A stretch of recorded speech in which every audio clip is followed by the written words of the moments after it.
محمد صلى الله عليه وسلم. ربنا افتح بيننا وبين قومنا بالحق وأنت خير الفاتحين. اللهم ارزقنا الحكمة وفصل الخطاب. بسم الله بسم الله بسم الله.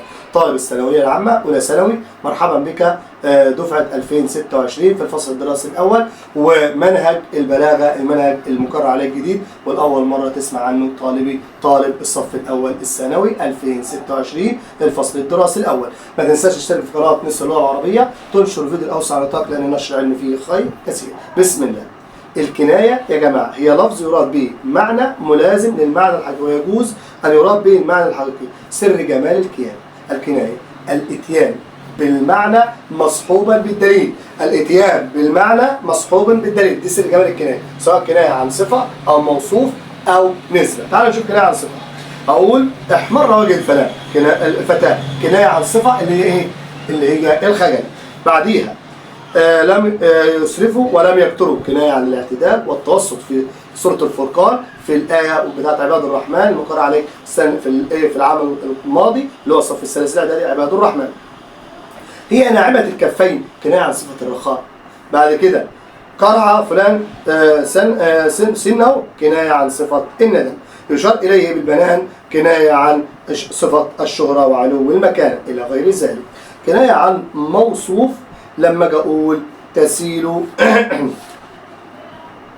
ركز معايا قوي، لما اقول صاحب الحوت، كناية عن سيدنا يونس عليه السلام. بناة الأهرام كناية عن موصوف اللي هم المصريين القدماء. ابنة اليم كناية عن موصوف السفينة. ابن أنثى كناية عن الإنسان. مواضع الكتمان كناية عن القلب. مواطن الأسرار كناية عن القلب أيضا. لما أقول الشياطين الحمر طبعا كناية عن النادي الأهلي. لما أقول نسر اللغة العربية كناية عن موصوف مستر محمد سمير. دي يا جماعة الكناية عن موصوف. كناية عن نسبة وفيها لا تصرح بصفة ولكن ننسبها إلى شيء آخر. إن السماحة والمروءة والندى في قبضة ضربت على ابن الحشرجي، كناية عن نسبة وإلى غير ذلك.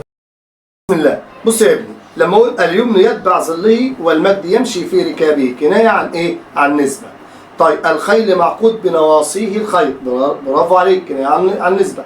الجود بين ثيابه، المجد في ركابه، كناية عن نسبة. الفصاحة في بيانه، اصبح في قيدك السماحة، كلها كناية عن ايه؟ عن نسبة. يا ابن العزيز ركز في ملحوظة مهمة جدا، تختلف الكناية من عصر إلى عصر. فلو أراد أحد أن يصف أحد الأشخاص بالثراء فإنه أنه لو إبلا لا تعد، زمان عنده إبل لا تعد، كناية عن الغنى والثراء.